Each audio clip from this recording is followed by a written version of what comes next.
I don't know if you noticed, but we have a pretty hot race this fall coming for the U.S. Senate seat in California. Barbara Boxer, who has been there for way too long, has a vigorous challenge. And right now, it seems, at least the latest surge belongs to our next guest, Carly Fiorina, who joins us here on KOGO.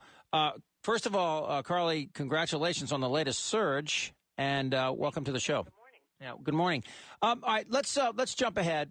And let's go ahead 6 months and assume that you have beaten Barbara Boxer, which would be a wonderful day, obviously, for you and for everybody that doesn't want Barbara Boxer in the U.S. Senate, which I think safely I can say most of the people listening to me right now.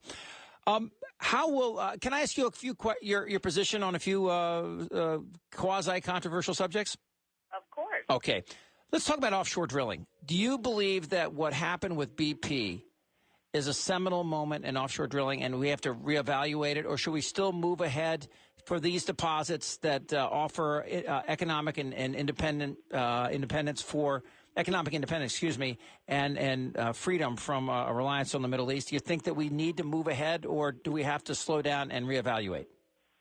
Well, I think we need to move ahead, but we need to move ahead while we figure out exactly what went wrong here. You know, the more we learn about this disaster, this tragedy, and what's going on in the Gulf is a tragedy. It's a human tragedy. 11 people were killed. It's a human tragedy for those poor folks along the Gulf Coast. It's an economic and an environmental tragedy. But we're also learning that there was plenty of incompetence to go around. BP admitted yesterday that they moved ahead even when a key safety test was failed.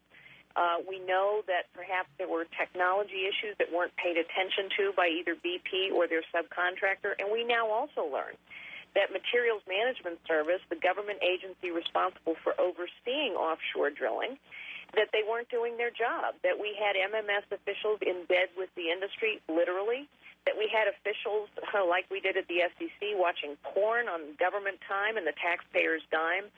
In other words, we need to get to the bottom of this, understand what happened, make sure it never happened again. Okay. However, we need to move ahead with a comprehensive energy policy, and that includes, in my opinion, offshore drilling. How do you feel about nuclear power? Should we? I mean, it's been Bechtel was the last company to build a nuclear power plant, and that was back in the 70s in this country.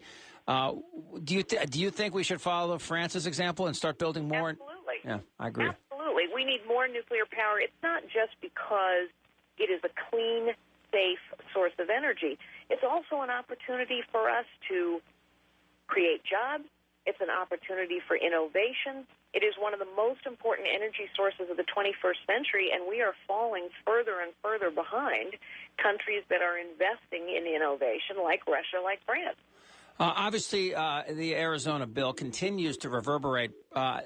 President Obama called for 1,200 troops to go and help patrol the border.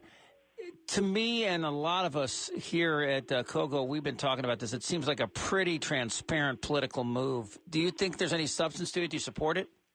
Well, look, I'm glad 1,200 troops are going, I guess, but it isn't sufficient. We know it's not sufficient. President Bush had 6,000 folks on the border for almost 2 years. Senator John McCain and Senator Kyle have said it's not sufficient, the two senators from Arizona. And so, sadly, I think while it helps, perhaps, it is clearly a political ploy.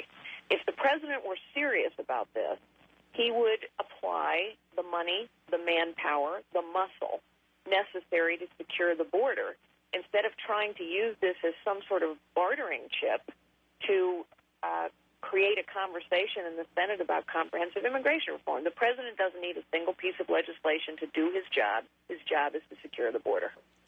Afghanistan. What's our long-term presence there? In many people's opinions, that this is an area of the world that is going to be we're going to have to watch for generations. Do you see us out of Afghanistan in 10 years, or are we going to be there for longer? You know, one of the things I've done in my life is chair the External Advisory Board for the Central Intelligence Agency. I've served on the Defense Business Board. I have the highest clearances available to a civilian.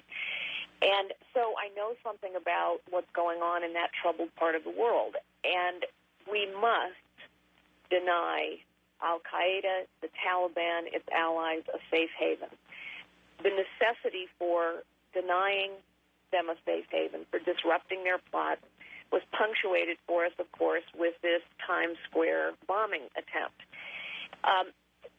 I think that we must couple drone attacks, which I support President Obama for doing, boots on the ground, which I support President Obama for doing, with some level of economic development. But ultimately, we can't be the folks doing that 10 years from now. I have supported the president's plan thus far, but I worry when, in what I think was a political maneuver, he put in place an arbitrary deadline, announced that we would be withdrawing troops kind of 1 year from today, because it destroys the confidence that our Afghani and Pakistani allies have in our ability to stay the course here. Okay. Sorry, go ahead. No, that's okay. We're a little short on time. I want to ask you a couple other questions here because we're real close to this primary, obviously, and it's a very important. And you have a slight lead now over Tom Campbell and an even larger one over Chuck DeVore. Are you worried that the Tea Party may splinter off and pose a problem in both the state and national elections?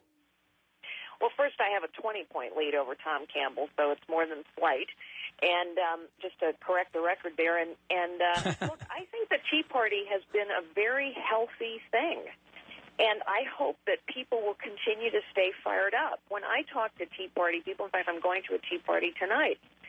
When I talk to Tea Party folks, what I see are regular folks like you and me who are extremely concerned about what's going on in Washington and the direction that our nation is taking. But Carly, I share their concern. What they're really concerned about is Republicans who go inside the Beltway and become Republicrats. That's what they're really concerned about. Well, exactly. And, people, but I think they're... Would you ever vote for new taxes?